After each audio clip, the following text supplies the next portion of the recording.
Graça e paz, cara amiga, caro amigo que acompanha diariamente a nossa meditação sobre a Palavra de Deus no Santo Evangelho, nesta terça-feira da segunda semana do Tempo Comum. Guiados pelo evangelista Marcos, nós queremos viver mais essa jornada.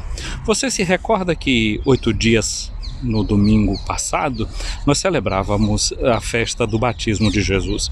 E celebrando essa festa do batismo de Jesus, nós vimos uma cena muito interessante.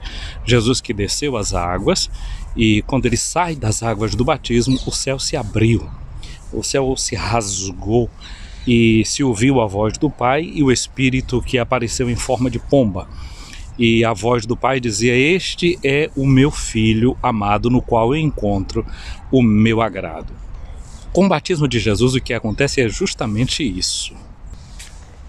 Estamos vivendo um tempo novo, um tempo em que o céu se abre para a humanidade, os céus estão abertos para nós, e a voz do Pai se dirige para nós através do seu Filho.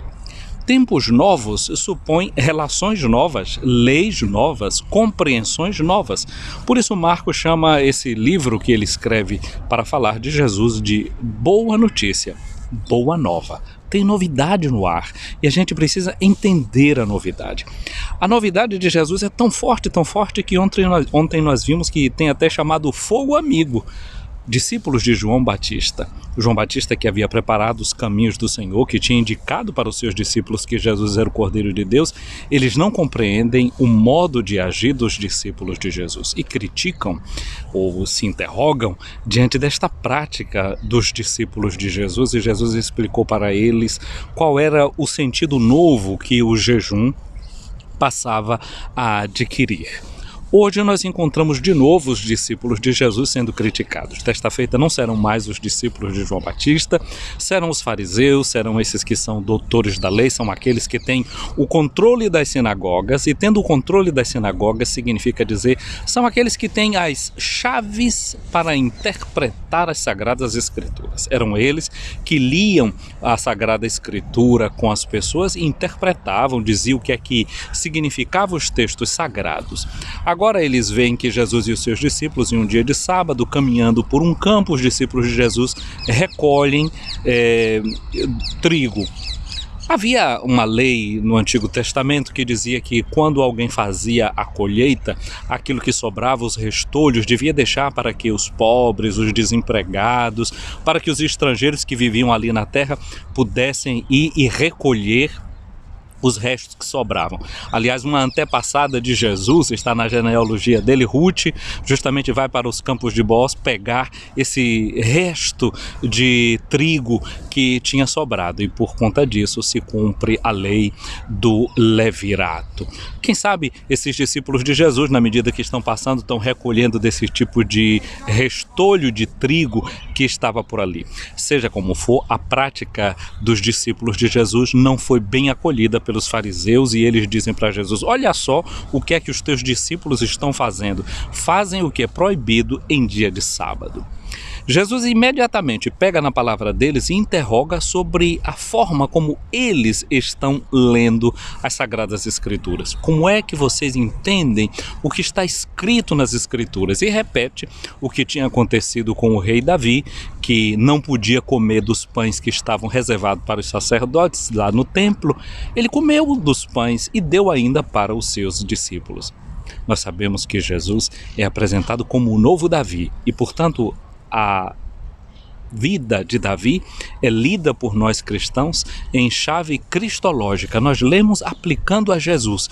Como que dizer, Jesus é esse que toma esse pão e reparte conosco os seus companheiros. Ele nos transmite esse seu estilo novo de colocar-nos ao seu lado, aquilo que ele vai fazendo e vai nos ensinando também a fazer. Jesus é o novo Davi, esse Davi que o povo realmente está esperando, o verdadeiro Messias. Mas Jesus nos ajuda então a entender as Sagradas Escrituras, a entender, por exemplo, esse fenômeno da fome. Quando se tem fome, como é que se deve proceder? Ele deu liberdade aos seus discípulos e eles entendiam, nós estamos com fome e aqui tem esses restolhos, cuidemos de nós. Mas por que era permitido então que eles comessem aquele pão? Simplesmente pelo prazer de ir contra a lei, Jesus aprofunda o olhar e diz para eles que o homem está acima desta lei do sábado, que o sábado foi feito para o homem e não o homem para o sábado. O apóstolo Paulo vai nos ajudar a compreender estas coisas de Jesus, essas reações de Jesus, nos ensinando que o Espírito é quem dá a vida, que a letra mata. Não basta fazer uma interpretação da Sagrada Escritura ao pé da letra, é preciso entender o Espírito. O Espírito, como nós dizemos a cada domingo quando rezamos o credo, é Senhor e dá a vida. A leitura da Sagrada Escritura e a lei que Jesus nos traz é para promover a vida em abundância. E é esse o espírito e o estilo de Jesus que nós devemos ter. O que vocês leram? Como é que vocês interpretam? Como é que vocês entendem? Aqui nós já entendemos que para entender a palavra de Jesus, a gente precisa pedir o Espírito de Jesus. Todo padre, quando ele vai ler o Santo Evangelho durante a missa, ele se inclina diante do altar e reza no seu coração e pede a Deus que purifique o seu coração e os seus lábios para que ele possa proclamar dignamente a palavra do Evangelho.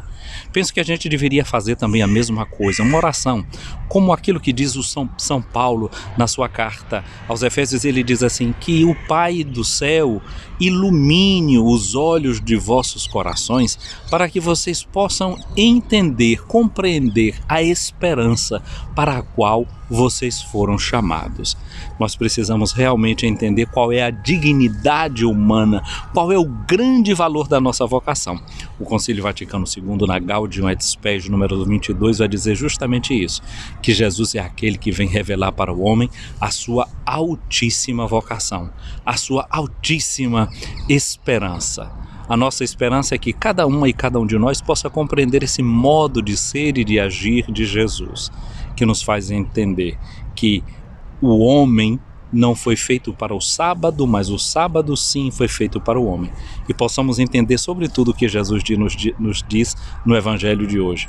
O Filho do Homem é Senhor também do sábado, é Senhor do repouso, é Senhor da vida, é Senhor da existência. Portanto, no dia de hoje, peçamos a Jesus que seja Senhor desse dia que nós vamos viver, que o vivamos sob sua inspiração, que o vivamos sobre a sua graça. Venha sobre você, minha amiga, meu amigo, a bênção de Deus Todo-Poderoso, o Pai, o Filho e o Espírito Santo. Amém. A você que está aqui, que está nos seguindo pelo Instagram, meu muito obrigado. Vi que muitas pessoas passaram a seguir essa semana. Pode pedir a outras pessoas que nos sigam também. É sempre uma grande alegria. Obrigado a você que se inscreveu no nosso canal YouTube, o canal Boa Notícia, por esses dias. Se você nos der uma mãozinha, chama outras pessoas para participar, para se inscrever nesse canal do YouTube, para nos seguir aqui no Instagram. Ativa o sininho no YouTube, comenta os nossos vídeos, compartilhe os nossos vídeos. Isso ajuda nesse serviço de evangelização que a gente vai prestando. Muito obrigado.